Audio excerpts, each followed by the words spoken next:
Good afternoon, everyone, and welcome to episode 23 of Informed and Engaged, where today we'll be unpacking the ideas and solutions impacting the future media landscape. I'm your host, Jon Belgrad, Journalism Program Officer at Knight Foundation. Some quick housekeeping. Join today's conversation. Be sure to drop any questions into the chat on the platform or across the internet on social at #KnightLive. We'll be coming back to your questions at the end for a Q&A session. I'm really excited for today's episode where we'll be exploring a journalist jump into solo entrepreneurship. Is going solo sustainable? What can local news providers learn from this model and a reporter's use of emerging tech platforms to build a publication, to build community, and tell the stories that support a healthy democracy? Our guest today, Casey Newton, founder and editor of Platformer, a publication exploring the intersection of tech and democracy. Before starting Platformer in late 2020, Newton was the longtime Silicon Valley editor of The Verge. While there, his stories on the lives of American content moderators for Facebook and Google sparked a national conversation about the working conditions for this essential but often neglected part of the workforce, and was a finalist for the National Magazine Award for Reporting. Please join me in welcoming Casey Newton. Hello. Casey, welcome. Good afternoon. Thanks for being here with us. Thank you. It's nice to be here, Jon. Awesome. Let's jump right into it. Going independent, going solo. Why did you choose to start Platformer?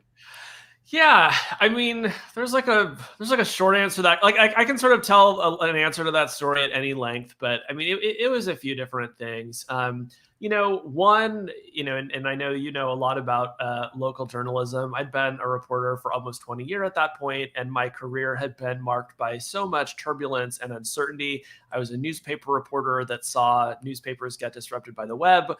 I was a reporter on the web that saw the web get disrupted by social networks. And it wasn't too hard to predict that eventually, there was going to be some wave of disruption that I was going to be caught up in yet again. And so part of me just wanted to see if I could, I guess, catch a wave instead of being crushed by one. And because there had been this wave of new tools that had been introduced, allowing people like me to go independent, it really seemed like something worth considering. The second big factor was just the pandemic. I had been writing a newsletter for 3 years. I wake up every day in this house. All of a sudden, there was no office to go to. There was no business travel. There were no coworkers. No matter what I did, I was just going to be waking up here and writing a newsletter. And so I sort of felt less attached, I think, to my media company that I had before. And then the final thing was just the economics of it are really good. For the kind of thing that I want to do, which is essentially a reinvented trade publication. I sell it for $10 a month. And ultimately, I just don't need that many people to make it successful. If I can find 1,000 subscribers, I've got a good job. If I've got 2,000 subscribers, I've got a great job. And if I can get 3,000 subscribers, I've got a better job than anyone will give me in journalism. At the time that I left to start Platformer, I had about 24,000 free subs to my newsletter. I thought, you know what, over the next 10 years, I bet I can get it up into the thousands. So those are some of the big reasons why I made the jump. Awesome. There's a ton in there that I want to unpack, but let's jump into kind of being your own boss, running your own publication. How is running Platformer different than what you're used to for 20 years, being in a newsroom, from the support, the colleagues, the camaraderie, the thought ping pong? How is all that different? Yeah, I mean, I think the solitude is definitely the biggest thing. Although, again, a lot of that solitude had been enforced by the pandemic, and so I was living through it anyway. But look, I loved working in newsrooms, right? Even like in these latter, the sort of modern era where everyone in a newsroom just sort of had their headphones on, like listening to music and wasn't talking to each other that much, which was my experience at my last few jobs. But obviously, it's great to get into a conference room, bang out ideas, that sort of like hum of excitement when a really big story is breaking and people are running all over. That part I absolutely miss. But I had been doing my newsletter for about 3 years before I left The Verge. Like I had essentially already started a publication within the publication and had gotten really used to this workflow of like waking up in the morning, figuring out what I was going to write and see what reporting I needed to do to go support it. So I think increasingly I had just been drawn to more of that kind of lone wolf style of reporting, and it made it easier to break away. How much of that 3-year runway experience building that out, do you think has influenced your decision, A, to take the jump, and then secondly, has affected your ability to be successful both in the short term and long term at what you're talking about? You're talking about 3,000 paid subscribers. How much has that contributed to it? I mean, it's been huge. I'm a very risk averse person. I'm my mother's son. And so I would not have made this jump if I thought it was going to flop. And because I had 3 years to essentially beta test it, like I just had a great gift that many people won't. The gift of doing that was one, essentially, finding product market fit, as we would say here in Silicon Valley, right? Figuring out how to make something that people want. To getting some initial amount of distribution, right? Like build that subscriber base. But three, like also figure out if it was sustainable, right? I write 4 columns a week. It's a lot. And I had to figure out how do you actually go about, doing that week to week to week. So having years to figure that out on it, in advance is a gift that, most people unfortunately will not be afforded. So someone who might not be afforded that, someone thinking about, I want to start my own publication. I know the tools are out there. I know the beat that I want to cover, whatever that may be. What are some learnings that you might be able to share from how you figured out that 4 times a week was the right cadence, or the price point that you're charging at? Or what are some things that you've learned through, I guess, testing through experience along the way?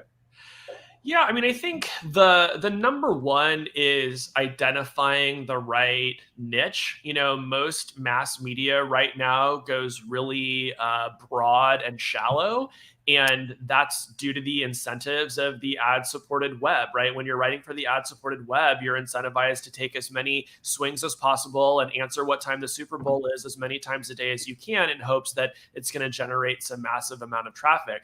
I thought that the real value was going to be in going narrow and deep, which is why, I picked an area that I'm personally obsessed with, this intersection of tech and democracy, and see what I could do around that. And that's the single most important thing that I did, I think, was just figure out like, what is a subject that is going to be more important in 5 years than it is today? And then go try to stake out some early ground there and really develop it. So I think everything else really flowed from there. A second thing I would say is a lot of people I know who have been reluctant to start newsletters or publications are reluctant because they worry, well, I'm not an expert in that subject. Like I don't know everything about that subject. And what I always like to tell them is, you pick a subject that you want to write a newsletter about to become an expert in that subject, right? Like I know so much more about tech and democracy than I did 3.5 years ago. And it was because I just kept showing up every day, figuring out what we had learned that day, asking some questions. And I just think that can be a really approach. It's a weird thing to consider, but publications these days generally are not started out of a spirit of inquiry. They're started out of a spirit of like, which part of the advertising market do we think we can break a chunk off of? And I think that's why you find this like sameness and homogeneity in so many media products. So I think just like beginning with a spirit of sincere curiosity about a really, really important subject is likely to answer, a million other questions for you as you get started. So you've mentioned it a couple of times, kind of the impact that advertising, I think, has had on your career, on the path that you've taken and where you are today. So Platformer is 100% of the revenue from subscriptions right now. Yeah, I mean, it's so I have like made money in a handful of other ways, but like over 90% of the money I've made since I've started it, I would say has been directly from readers. Do you think about expanding beyond now that you have captured attention? I mean, you've built trust, you built the attention, you built the community. Do you think about expanding beyond subscriptions? What might that look like? Or are you has now focused on subscriptions? Right now, I'm pretty focused on subscriptions. Like the product isn't even a year old, and it's doing well. And one of my heroes and mentors in this space is Ben Thompson, who started with a subscription newsletter, I believe, in 2013, and has never wavered from that model. What he's done instead is just figure out cool new things to put in the subscription. So it's like now you can get Stratechery via a podcast as well as email, and so that. I think it's $12 a month now that you're giving Ben, keeps becoming more valuable to you over time. I really like that idea. I really like the idea of giving people a valuable product and not just trying to turn Platformer into some financial instrument that's like monetizing every conceivable way. But candidly, I will say, like, I have thought about some kind of advertising adjacent things, right? Like I've talked to a couple of organizations about, for example, maybe sponsoring a free week on Platformer. Like right now, only one edition each week is free, but maybe, some advertiser would come in and sponsor a week where all subscribers got to read all 4 editions, and maybe that would inspire more people to convert. So it's something that I've considered, but it just doesn't feel like a really urgent avenue to explore at the moment. Any merch, or dare I ask, Well, NFTs coming soon? My dear friend Helen Havlack handcrafted me the first official piece of Platformer merchandise, which is this ceramic coffee mug. And unfortunately, it is not for sale. But yes, I do think there will be some kind of merch in the future. But, it's like when you're writing like a reinvented trade publication, you just don't have a lot of people coming to you being like, when can I get the hoodie or the laptop sticker? So, again, like it's something that I'll probably do at some point. Just hasn't been a top priority. If the mugs ever go on sale, I would love to be the first customer. I have a nice little cup collection, little mug collection. So I'd love to add a Platformer one into that. To my Excellent. This is valuable market research for me then. Wonderful. Let's talk about building trust. You talked a little bit about not wanting to turn this into a financial engine. Your financial sustainability, but really your livelihood, is so closely connected to your readership, to the community, to the audience that you've built. How do you deal with that tension when you might need to be reporting on things, difficult, tense situations, or where there's challenges in the reporting you're doing that go head to head with the financial incentives of what you're building here?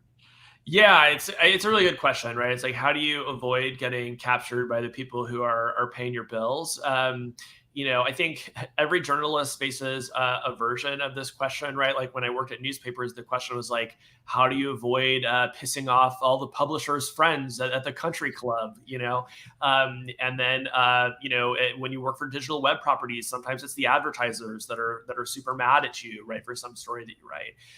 The way I think about it is I'm trying to serve 2 populations simultaneously.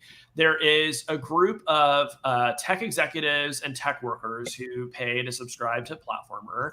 And then there are people who are just like global citizens. Maybe they work in civil society, maybe they work in academia, maybe they work in students.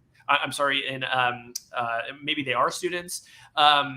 Or maybe they're just really concerned about what technology is doing to the world, right? And so both of those groups are putting pressure on me every single day, right? Like, just to take Facebook as an example, because that's the company that I write about the most, there is a group of people that think that I am carrying water for Facebook too much. And then there's a group of people who think that I'm being too hard on Facebook every day. And my goal is, of course, always to tell the truth. It is not to remain like lashed to some sort of strange neutrality between those groups. But it is useful to be caught in between them, right? Because I do think that often it does push you to a smarter, better researched, more nuanced take. So I think I would be more concerned about myself and my own editorial integrity if all of my paid subscribers like worked for one company. But the goal is to sort of always be expanding the aperture through which Platformer sees the world. So I'm bringing in new stories, companies, people, characters, and I feel like it just sort of helps me maintain that skeptical eye. I think that's important. So as much as your revenue stream is very much so in one bucket, being able to balance it out between really diversifying within that of who's at the table to get those different voices and keep some health and traction runway to what you're building here. Yeah, I mean, I'm fortunate in that I write about the technology industry, which affects every single person in some way, right? And so the overall potential audience is broad, even though, I have a very small piece of that. It is still relatively diverse in the opinions of that group. So that's been useful. So just yesterday, a Night Gallup report went out. We've been doing research around trust, media, and democracy, and there's an interesting News Lens report that's really trying to understand the consumption habits and sentiment of readers, of audiences in the distributed media landscape.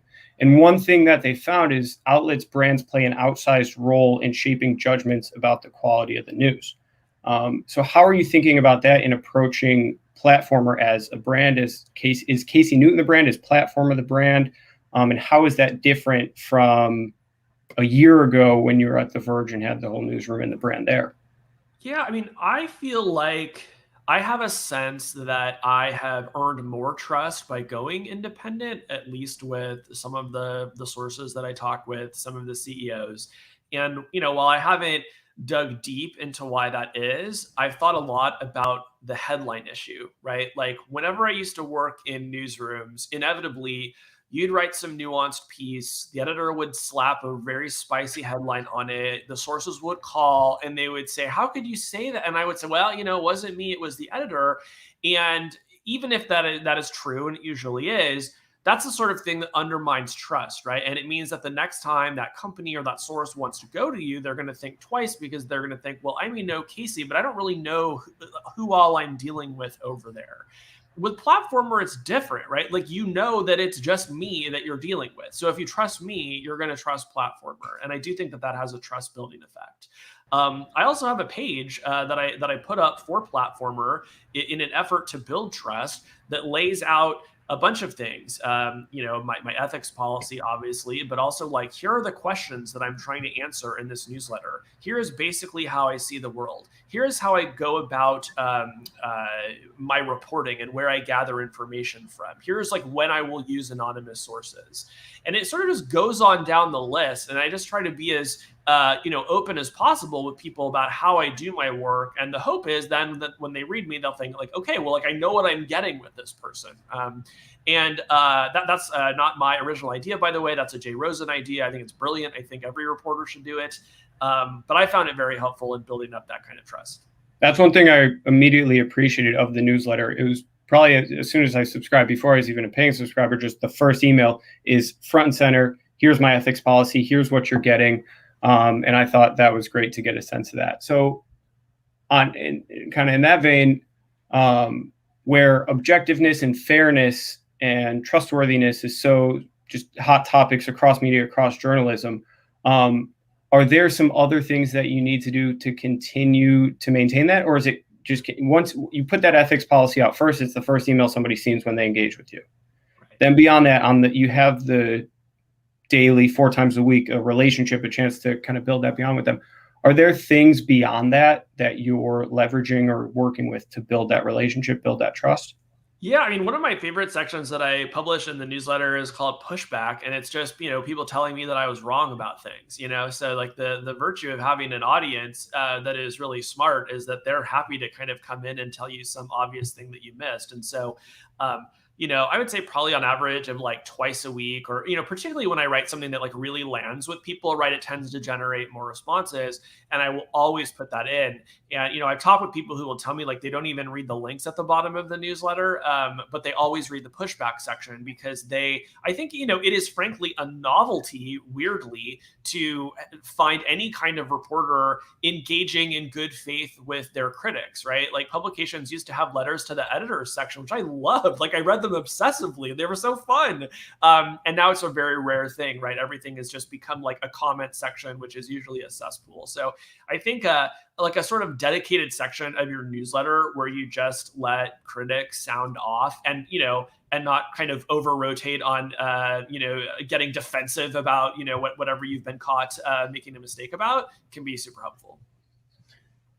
So you've got such a close relationship with your audience. And one of the coolest things I've seen now in the last month was Side Channel. You grouped up with a couple other reporters and pulled this together. And I mean, there's so much going on there. It's hard for me to keep up, but tell us about Side Channel and what the vision for that is. Yeah. So, because I have this relationship with readers where I would often hear from them, I would think like, one, I wish that I had a way to talk with them on a more regular basis. And two, I wish that there was a way where they could meet each other. And so I started thinking about Discord, right? Discord is this company that was started to serve gamers and help them chat with each other while they're, shooting people up online, but has grown to encompass some other uses. I'd also been looking for a way to collaborate with other people who were were doing the same thing that I was, because I do miss that newsroom. And I miss having that, Slack channel where, you sort of, talking about whatever is going on the day, with other journalists who maybe share your point of view. So I started reaching out to people, and the basic idea was, what if there was a way where a group of independent journalists get together who have paid newsletters, and if you pay for any of our newsletters, then we'll let you in to the entire community? And I tried to find people who had sort of adjacent beats, right? So it's like, I write about tech and democracy. We also have a person who writes about remote work. We have somebody who writes about startups and venture capital. We have somebody who writes about cybersecurity. We have somebody who writes about media. And so you drop in there, and on one hand, like, there is kind of a coherence to it, but on the other hand, it does spin off in every direction, because at the end of the day, it's like thousands of people who have different ideas about things. So we launched it. Over 4,000 people signed up within the first week to just kind of hop in and see what's going on. And now every day we have a vibrant conversation. And I mean, it's useful to me in so many ways. Like, one, I get to get direct feedback on what I'm writing about that day. Two, people like ask me questions like, hey, Casey, have you ever thought about writing about this? I've already broken one story based on an anonymous tip that I got through my Discord subscriber. So there's just so many ways that I think trying to build community around a publication and giving people direct access to the journalists can just open up a really cool future. Is there any structure to it, or you're kind of throwing it all at the wall, letting it kind of take its own form between the journalist and 4,000 plus? That's pretty crazy to have just jumped into that. Do you have a big vision for what that turns into, or just letting it kind of take its form as it continues to grow out? We're letting it be pretty experimental right now. Right now it's basically a volunteer collective that is held together by a Google Doc. It could potentially be something more than that, right? Like, if we wanted to do a conference, for example, which is something that we've talked about doing, we'd probably need to spin up an LLC. Merch, we probably could do without doing an LLC. But the whole idea was, how can we collaborate in ways that help each other, but without becoming like our main thing, right? I want Side Channel to be a force multiplier for me and for everyone else who is a part of it, as opposed to like something that we're trying to turn into a next generation media company, even though in a lot of ways it is. So I think we just have to remain open to everything. And I mean, it's still like so early, and there's so many like things to figure out. But what I'll say so far is it's just been thrilling to be a part of.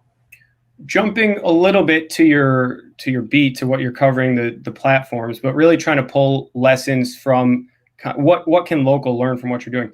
These platforms are huge; they're massive, and there's many of them. How do you go about, as a one-man shop now? How do you go about prioritizing what to cover and where to focus your time and energy?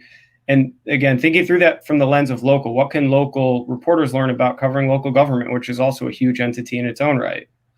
Yeah, totally. I mean, I'm glad you asked about that, because, I am a former local reporter. I spent 8 years covering state and local news, mostly in Arizona. And I think that there are so many lessons that I've learned doing platformer that an enterprising reporter working in some community could easily pick up and run with. And again, it's because the economics of it are just really good. You can charge not that much and get not that many people to subscribe to you and still be making about what I was making when I was a local news reporter. So I hope this is something that local, newspapers or local journalists pick up and run with. In terms of deciding what to cover, I mean, I have it super easy, because, the companies that I write most about are like Facebook, Twitter, YouTube, Snap, with some Apple and Amazon thrown in there. All of them are basically as big as countries, and something happens inside one of those countries every day, or between two of those countries every day, that is just an obvious jumping off point, right, for somebody who wants to write 1,000 or 1,200 words. And then by writing those columns, which are more opinion driven, often reporting opportunities will emerge, right? Maybe it's an interview with a CEO of one of those companies. Maybe I get a tip from inside one of those companies about something that needs more attention. And then I write those, and then those lead to more opinion-y pieces, right? And so there's I think kind of a nice cycle there, right? Where there's original reporting, there's analysis, and then both things feed each other. I think that's a model that any reporter can pick up. That is not a model that is encouraged at newspapers, which wants you to just sort of write inverted pyramid style stuff forever. I don't think that's the right way to do a newsletter, but that's kind of how I do platformer. I'll tell you, if I had just graduated from a state university somewhere, and maybe was having trouble getting hired at a big publication, I would start probably a Substack. I would start going to a city council meeting, right? And I would write maybe 2 reported pieces a week about what was going on in the city. Maybe I would include links to some other coverage of the city or the region. And I would just send it out. And I'd probably do it for free for a few weeks a month. Or maybe you turn on optional paid subscriptions right away. Just kind of see how big you can get it, right? I worked in local newspapers. They're overwhelming, right? They're hundreds and hundreds of pages long. Nobody finished everything. But if you send me 1,000, 1,200 words 3 times a week about my local area, I'm going to be really excited about that if you do a good job, and I'll probably pay you $5 or $10 a month. And if I do, you're only going to need to find 1,000 of me to have a really good salary. So, Substack is investing right now in people who are trying something like this. And I hope it's successful because, that's what's actually going to bring local journalism back is going to be these solo entrepreneurs, and not, I think, some of these other initiatives, which people have been trying for years and years and years and have gone nowhere. Looking at that recent college grad, or looking at yourself deciding I'm going to go into the newsroom, I want to be a journalist, that's the career, but who doesn't have the network or the resources, or if you're talking about doing a newsletter once a week or going to one meeting a week to provide coverage, what about what they're losing out on in terms of being in the newsroom, having that mentorship, the bumping arms, the seeing the veterans who have been there, done that, to learn from? I imagine there's a lot, making some assumptions here, but I imagine you picked up a lot in those early years. What are maybe some outside the traditional newsrooms, I'm trying not to say decentralized way, that this person can pick up on that experience and elevate and grow in their career? Yeah, I mean, so to be clear, my preference is that newsrooms still existed, right? I wish that we hadn't seen a single layoff in journalism in the past 20 years. But in a world where that's not the case, we have to make do with what we have. And what we have right now is Twitter, right? So if you are a young journalist and you feel like you're not connected to other journalists, get on Twitter and follow all of the journalists that you think are good or interesting. Start interacting with them, like their tweets, respond on occasion. And see what kind of connections that you can build there. Follow people on your beat, right? What is your area of interest? You want to cover city council? Great. Follow the city council on Twitter. Engage with them. It is not actually hard to break into almost any beat because it is a rare experience for most people to have anyone express genuine curiosity in them. So I don't think you're going to find it as hard as you think. Will you miss out on some mentorship opportunities? Yes. Do we need to rebuild those in other ways? Yes. But I think that the answer we can find online. We can build online communities, right? I bet there are probably Slacks and Discords full of young journalists who are exchanging tips with one another. And if they don't exist, then the Knight Foundation should start building one of those. But those are some of the things that I would suggest. Before I joined Substack, I asked Substack if they would start a mentorship program specifically so I could do some of this work. So we're now through our first cohort of mentees. It was fantastic. I can't wait to get started with the next one. And if you're working on something in local journalism and you want mentorship about this, please just reach out to me. I'm happy to get on the phone with you and tell you anything I can. Awesome. So I sense a little bit of love, or a lot of love, for newsrooms and for help people rise through. Would you ever go back to a newsroom, or are you stone cold set on building your own newsroom and building it up, or are you just doing platformer, show of one, and see where that goes?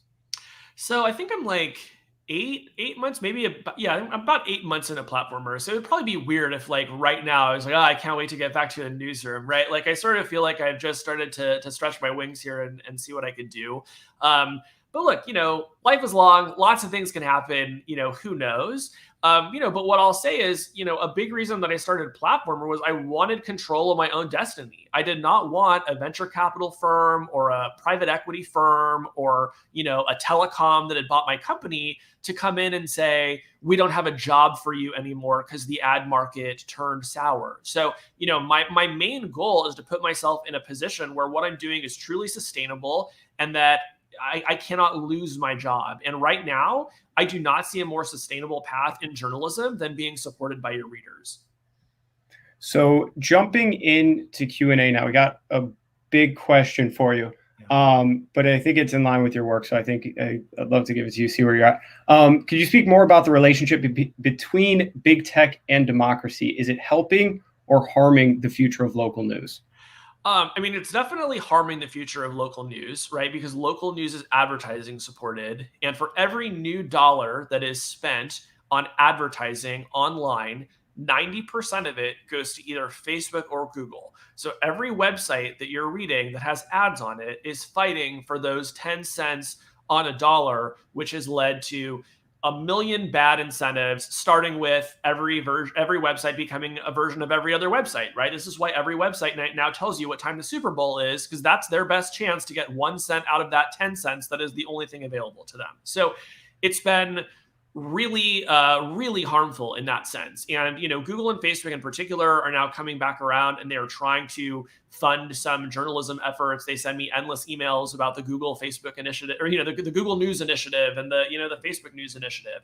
And, what we know from these initiatives is that while I'm sure they're well-intentioned, the overall trend is the same. We're still losing tens of thousands of journalists every year. So I just don't think that there is a good argument for them being helpful to democracy in that sense. Now, at the same time, there are also social benefits to having digital tools through which people can express their political views, right? I think, I'm gay. I think gay marriage was helped along by the fact that we saw a lot of extremely photogenic queer couples getting photographed all over Facebook and Instagram for many years. And I think it really did turn around public opinion on LGBT issues in this country.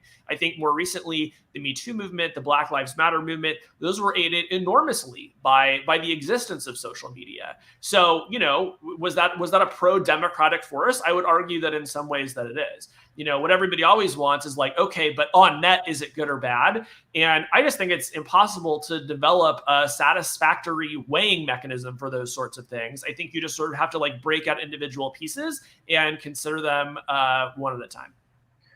Flipping it on the other side, is there a role, or what role do you see government playing in this? I mean, with the platforms taking so much of the advertising budgets, and we saw what happened in Australia recently and what's happening in Europe, do you see that coming to the States? I guess that was two completely different questions, but what role do you see that playing in the United States, particularly around local journalism? Yeah, I hate the Australia law because it's basically just a shakedown that pays off Rupert Murdoch, right? It doesn't actually help local journalism. There's no requirement in the Australia law that a single dollar go to a journalist's salary. So the idea that we're all supposed to be excited that, finally a government stood up to Facebook and Google, it's just dumb. It was just a shakedown. What I'm actually in favor of is public media, right? If you look at countries that have healthy democracies, you almost always see a strong public media component. So, to the extent that there are going to be new digital taxes, which I think could be appropriate, I want to see them going to funding public media, non-advertising supported media, rather than propping up, Fox News. Do you think here they're doing enough, the government is doing enough to support public media, or do you think it's something that we need more of? No, Republicans think, public media is communism. And, it's just sort of like on a long list of things that Congress, will occasionally shout about, but doesn't take any meaningful action on. The government's entire approach to social media regulation for the past 4 years has been, we will bring CEOs in front of a hearing, or more recently on Zoom. We will ask them extremely angry questions to humiliate them, and then we'll interrupt them before they can answer. And then we will share the clips on social media for fundraising purposes, and then we'll never pass a law. So I think that is not a good way to run a country. Pivoting a little bit to the kind of the tech stack of the independent journalist, I'm going to put independent in air quotes here now, because looking at Substack and some of the pro deals, and what they're doing, paying publishers, that's pretty close to not completely crossing the line into an editorial position. Whereas I think earlier on they were taking the role of simply kind of the infrastructure to be able to provide that. How do you see that playing out in terms of what happens with Substack in the next 2, 3, 4 years? As if are they going to have to make a firm decision if they want to be a publisher, or if they want to be the nuts and bolts of any other publisher? I mean, they'll have a million decisions to make. I find the question of like, are you a publisher or a platform, like sort of tedious? Like, I think it's a relatively meaningless distinction. Like Substack is a business. They're going to succeed to the extent that they can get writers on the platform, get them selling subscriptions, and then taking a cut of it. So I think Substack's going to do whatever it can to ensure that happens. And I think it's good that they're offering some people advances. I did not take an advance from them. But, you look at the diversity problem that we have in media, and you look at how risk averse most journalists are for very good reasons. It only makes sense that you would want to reach out to a group of people who are maybe underrepresented in media and say, hey, we'll give you $100,000 up front. You can leave your job. You can have a year plus of runway to build something. And if it's successful, which we think it will be, then everybody wins. I actually think that's a much better approach than a lot of the grants that I see given out by foundations, which it's like you read about these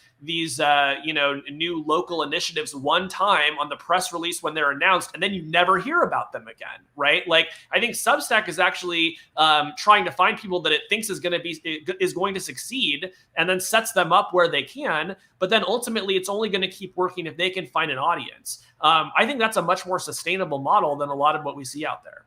I like their approach when they were very clear, even in Substack's press release was very clear, very direct. This is not charitable giving. This is a business decision. Right. We're looking at the journalists, even specifically within the local news initiative that they have going, was what journalists can be sustainable. What is this going to help just seed and accelerate to get to the point that they can build up that audience and have sustainability to pay for the journalism to be done. I really like that.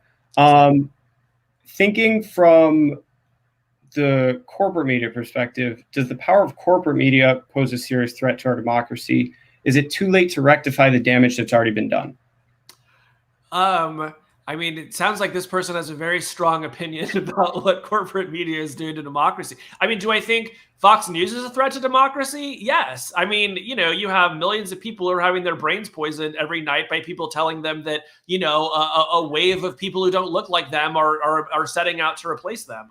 So yeah, I mean, I think Fox News has been absolutely horrible for democracy. But I'm also somebody who believes in the First Amendment. And again, one reason why I would support more public media is that I think that you want to have counterweights to profit-driven media, right? Like you want to have people who can come in and tell stories to an audience of people who are just curious and who don't rely on these sort of like fear tactics in order to pad their profits.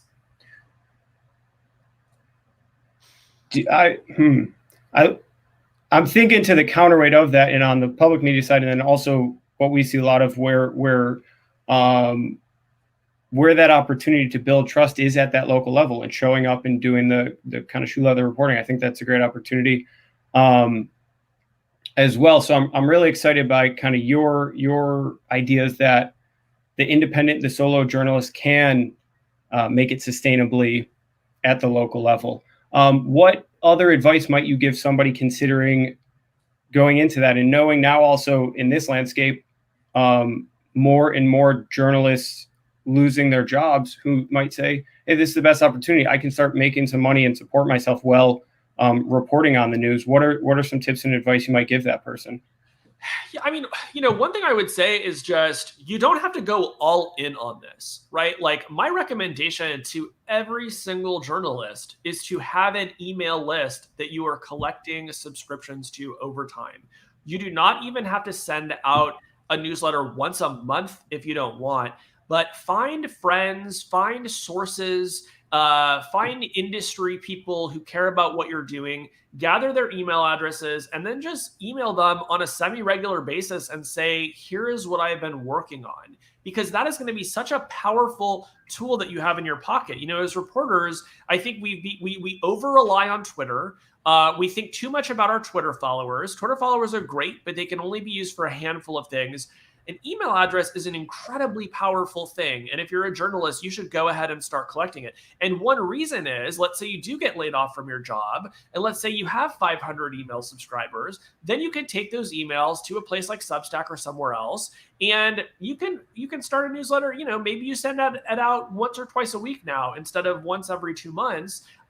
You can turn on subscriptions, and you should just assume that you're not going to make what you were making at your last job, but maybe you're making enough so that it takes care of what would have been one freelance assignment for you or 2 freelance assignments for you. And you now have a predictable floor of income that you can use as you figure out, what other things you're going to do to make up the rest of it. So I think it's just this really powerful supplementary tool. But of course, the beauty of it is that unlike a freelance assignment, you don't have to pitch anything to your paid newsletter, right? You just do the stuff that you think is interesting and that your subscribers think are interesting. And along the way, hopefully you're going to be building up some expertise in something. And when you do get the next opportunity to interview for a job, people say, what have you been up to as a freelancer? You can say, well, I started this newsletter and here's how many subscribers it has. And here's how, I broke these stories on this beat. So it's just such a cool way that is not going all in, that will, I think, just kind of open up opportunities for you.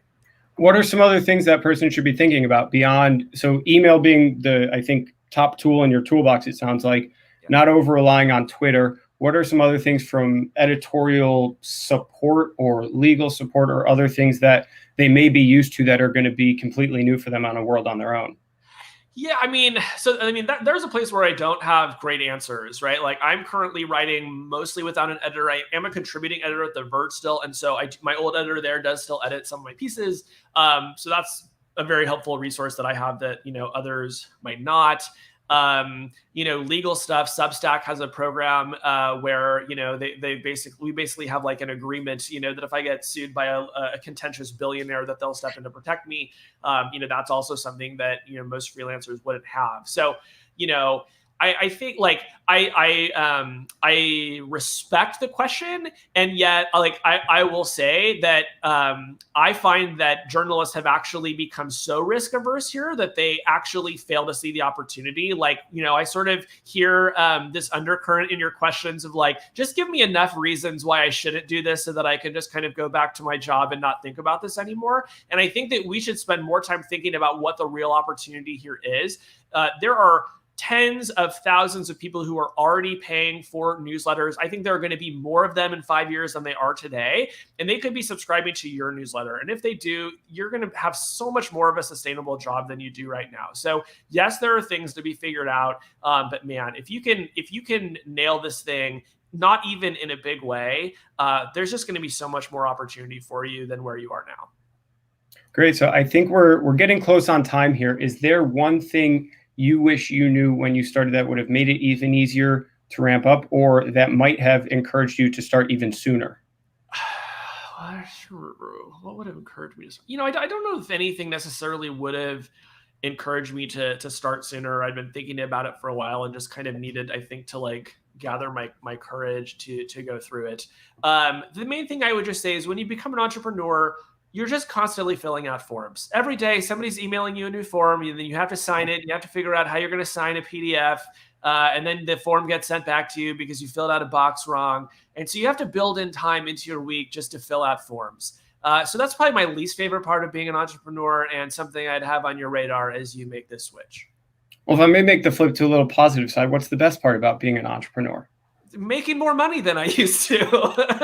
but not only just making more money, but it's like knowing that it's nothing but upside ahead, right? Like I'm in a world now where when I break news, my readers give me a raise. That's an incredibly powerful thing that I wish more journalists could feel. I used to spend so much time staring at a Chartbeat, dashboard, wondering how many people were reading my story. And now I look at a dashboard that shows me how many more people are supporting me based on the news that I've broken. That is a super cool dynamic. And I hope more journalists get to experience it. Amazing, amazing. Thank you so much. As we're wrapping up here, one last question: where can people find you? How can they keep up with Platformer in the day-to-day that you're reporting on? Sure. Well, so you can sign up at platformer.news. You don't have to pay me. I'll still send you one free reported story every week. Of course, you can also subscribe, and then we can be in touch 4 times a week. And you can join a side channel, this cool community of independent journalists and readers that I'm building. I'm also on Twitter at Casey Newton. You can find me there. Awesome. Well, thanks to everyone for tuning in today. Thank you, Casey, for joining us here on Informed and Engaged. To everyone, let's keep the conversation going about ideas and solutions, supporting the future of local journalism with independent journalists. You can tweet to us and at #NightLive, and you can always find me at Jon Belgrad on Twitter. Next week on Night Live, join Senior Director of Arts Coven Smith for another episode of Discovery, Thursday at 1 p.m. Eastern. And that's all for today. Thanks for joining us.